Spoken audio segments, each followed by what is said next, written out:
ओम श्री गणेशाय नमः। दोस्तों 19 सितंबर 2023 को करीब 250 वर्षों बाद एक अद्भुत और शुभ संयोग बनने जा रहा है, क्योंकि इस दिन साल की सबसे बड़ी चतुर्थी गणेश चतुर्थी पड़ने जा रही है।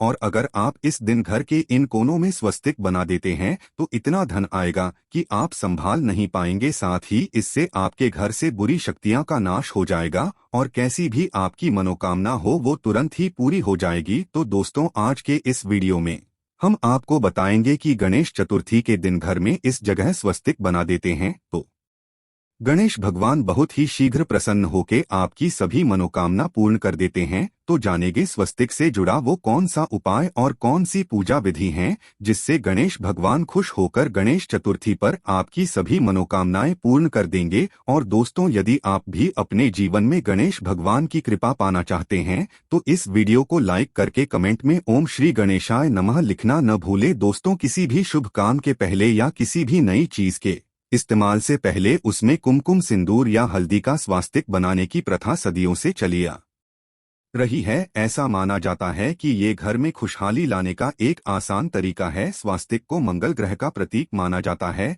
इसी वजह से इससे घर में ऊर्जा आकर्षित होती है और जिस स्थान पर यह शुभ चिन्ह बनाया जाता है वह अपने आप ही ऊर्जा से भरपूर हो जाता है। हिंदू धर्म में इसे एक पवित्र प्रतीक माना जाता है जो सौभाग्य, समृद्धि और स्वस्तिक से जुड़ा होता है। इसे किसी भी शुभ कार्य से पहले बनाने के पीछे के कई ज्योतिष लाभ है और इसका महत्व भी है। यदि हम ज्योतिष की माने तो स्वस्तिक का चिन्ह शुरू भाग्य, समृद्धि और सकारात्मक ऊर्जा का प्रतीक होता है। ऐसा माना जाता है कि किसी भी शुभ कार्य को शुरू करने से पहले इस चिन्ह को बनाना सौभाग्य और अनुकूल परिणामों को आमंत्रित करता है। दोस्तों घर का जो मुख्य द्वार होता है वह शास्त्रों में इतना ज्यादा महत्वपूर्ण और खास बताया गया है कि वहीं से केवल सकारात्मक और नकारात्मक ऊर्जा घर में प्रवेश कर सकती है। काफी लोग इस बारे में नहीं जानते हैं कि जितनी भी नकारात्मक ऊर्जाएं होती हैं या फिर सकारात्मक ऊर्जा एवं कुलदेवी, कुलदेवता हो, पितरी हो, जितनी भी चीजें होती है, जितनी भी अदृश्य शक्तियां होती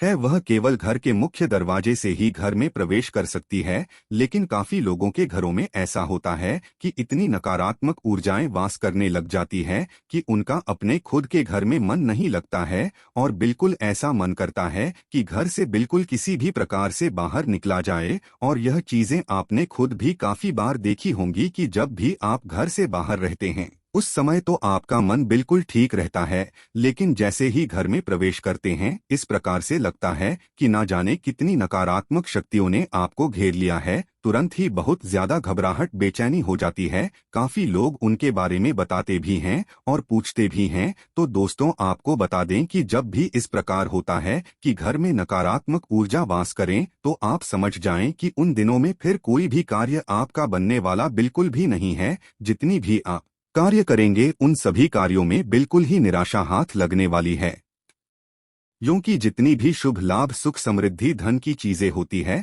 वह वहीं पर आकर्षित होती है जहां पर सुख वास करता है, यानी कि सकारात्मक ऊर्जा ये जहां पर वास करती है केवल वहीं पर सुख बरसता है, नहीं तो नकारात्मक ऊर्जा केवल दुख को ही आकर्षित करती है। दोस्तों अब आपको ये भी बता दें कि काफी घरों में ऐसा होता है कि पितरों के कारण भी कष्ट होते हैं, क्योंकि अगर पितृ प्रसन्न नहीं होते हैं या फिर पितरी अगर संतुष्ट ना हो तो ऐसे घर में हमेशा ही लगातार संकट घेर के रखता है। कहीं ना कहीं से परेशानी उत्पन्न होती रहती है। जितनी भी मेहनत लोग करते हैं उन्हें उनकी मेहनत का लाभ मिल ही नहीं पाता है। इसीलिए कहा जाता है कि पितरों का साथ होना बेहद आवश्यक होता है। जिस भी व्यक्ति पर पितरों का हाथ होता है तो ऐसा व्यक्ति कभी भी निराशा को अपने जीवन में नहीं देखता है। चाहे उसके जीवन में कितना भी कष्ट हो, पितृ उसके सभी संकट को ढाल की तरह अपने ऊपर ले लेते हैं। इतना ज्यादा महत्वपूर्ण पितरों को बताया गया है। अब आपको यह भी बता दें कि पितरों का जो स्थान होता है वो घर का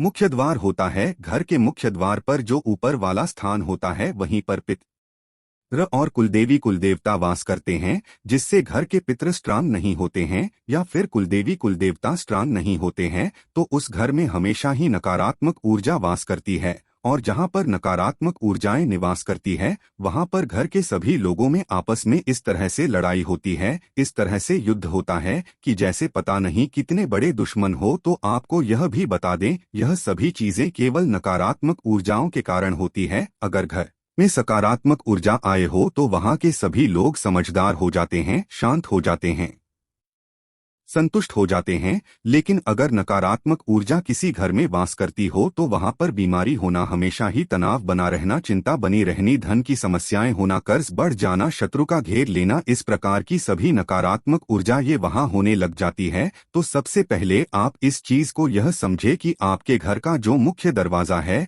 जो घर का मुख्य द्वार है, उस पर हमेशा ही हर महीने एक स्वस्तिक बनाना है और उसे हर महीने चार्ज भी करना है। काफी लोग तो ऐसे होते हैं कि साल में कभी 5 साल में एक बार स्वस्तिक बनाकर उसे कई सालों के ये फिर भूल जाते हैं, और जबकि इस बात पर ध्यान ही नहीं देते हैं कि घर का मुख्य द्वार सबसे ज्यादा मुख्य है, तभी तो उसे मुख्य कहा जाता है। तो आप इस बात का ध्यान रखें कि स्वस्तिक को हर महीने आपको रिचार्ज करना है। स्वस्तिक के बड़े ही ज्यादा लाभ होते हैं, और इसकी जितनी भी डंडियां होती है, जो इसके लेग्स होते हैं, इसमें जो स्पेस होता है, वह सभी चीजें तंत्र को दर्शाते हैं। स्वस्तिक एक प्रकार से यंत्र होता है जो सुख को आकर्षित करता है, यानी कि आपके जीवन में सुख, समृद्धि, धन, यश, वैभव, सभी चीजों को आकर्षित करने के लिए यह एक यंत्र होता है। इस बात का भी ध्यान रखा करें कि अगर आपके घर में धन की समस्याएं हैं तो केवल हल्दी से ही स्वस्तिक को बनाना है, और अगर आपके घर में बच्चे आपका कहना नहीं मानते हैं,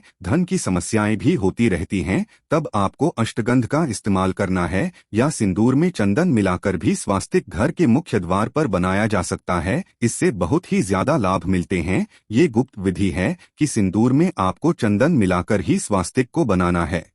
इससे पितृ प्रसन्न होते हैं, कुलदेवी का, कुल देवताओं का साथ बना रहता है, और उस घर में नकारात्मक ऊर्जा ये बिल्कुल भी प्रवेश नहीं कर पाती है। जिस घर में हर महीने स्वस्तिक चार्ज भी होता रहता है, तो वहां पर नकारात्मक ऊर्जा प्रवेश नहीं करती। अब दूसरी चीज आपको यह ध्यान रखनी है कि घर का जो मुखिया है और घर के मुखिया की जो डेट ऑफ बर्थ है, उसी का भाग्य अंक निकालकर आपको अपने घर के मुख्य द्वार पर अंदर की ओर लिख लेना है। और जब भी आप घर से बाहर निकलते हैं या फिर बाहर से घर में आते हैं, तो बस उस अंक को रोजाना आप छूना शुरू करें। बस इतना करने मात्र से ही कुछ अंक से लाभ इतने ज्यादा जीवन में बढ़ जाते हैं कि जैसे अगर आपके जीवन में धन की समस्याएं, कर्ज की समस्याएं या फिर शत्रुओं ने आपको घेर के रखा है, तो अपने भाग्य अंक को रोज छूने मात्र से ही उस अंक से आपको इतनी शक्तियां प्राप्त होती है कि जो जीवन के कष्ट है वह आपके समाप्त हो जाते हैं। अब आपको यह करना किस प्रकार है, यह भी आप जान ले दोस्तों। आपको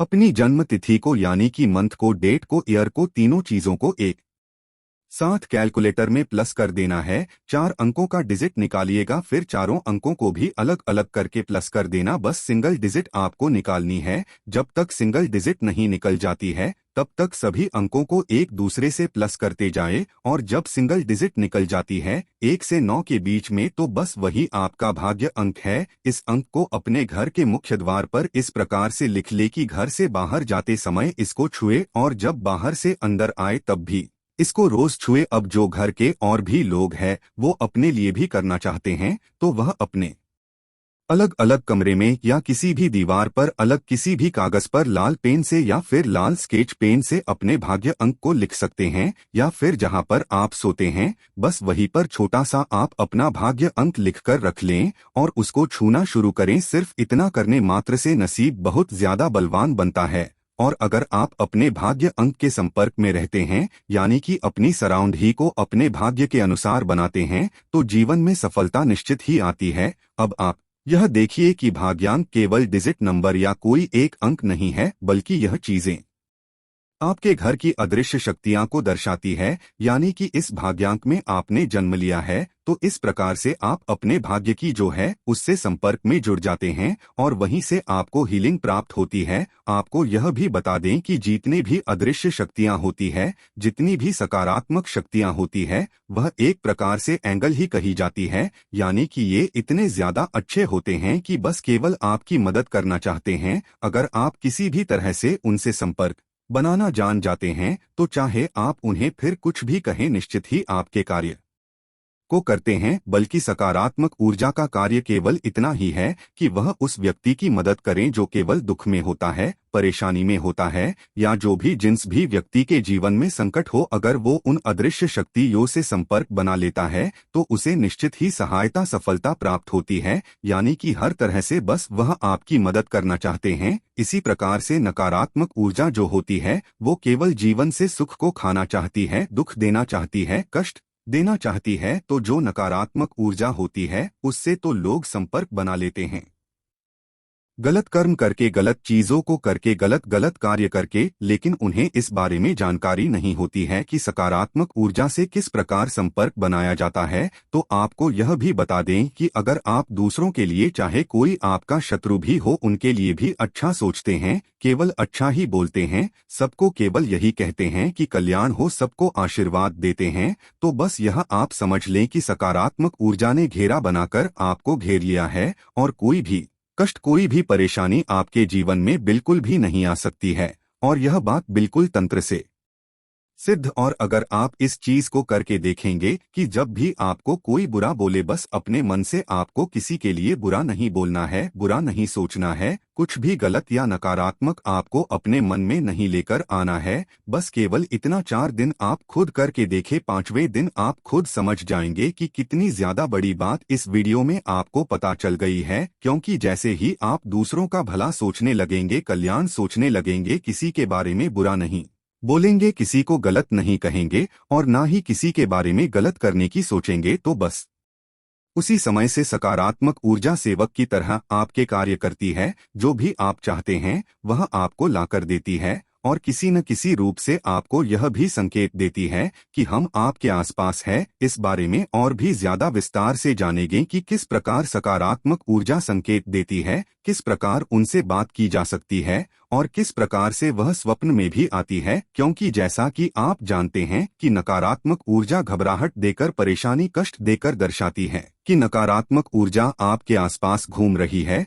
उसी प्रकार से सकारात्मक ऊर्जा भी संकेत देती है, बल्कि नकारात्मक ऊर्जा से ज्यादा स्ट्रांग संकेत देती है, जो बड़ी आसानी से समझ भी आ जाती है। दोस्तों, आइए अब आपको गणेश चतुर्थी की व्रत कथा सुनाते हैं, जिससे सच्चे दिल और साफ मन से सुनने मात्र से आपकी हर इच्छा पूरी हो जाएगी। पहली कथा पौराणिक एवं प्रचलित श्री गणेश कथा के अनुसार एक बार देवता कई विपदाओं में घिरे थे, तब वह मदद मांगने भगवान शिव के पास आए। उस समय शिव के साथ कार्तिकेय तथा गणेश जी भी बैठे थे। देवताओं की बात सुनकर शिवजी ने कार्तिकेय व गणेश जी से पूछा कि तुम में से कौन देवताओं के कष्टों का निवारण कर सकता है। तब कार्तिकेय व गणेश जी दोनों ने ही स्वयं को इस कार्य के लिए सक्षम बताया। इस पर भगवान शिव ने दोनों की परीक्षा लेते हुए कहा कि तुम दोनों में से जो सबसे पहले पृथ्वी की परिक्रमा करके आएगा वही देवताओं की मदद करने जाएगा। भगवान शिव के मुख से यह वचन सुनते ही कार्तिकेय अपने वाहन मोर पर बैठकर पृथ्वी की परिक्रमा के लिए निकल गए, परंतु गणेश जी सोच में पड़ गए कि वह चूहे के ऊपर चढ़कर सारी पृथ्वी की परिक्रमा करेंगे तो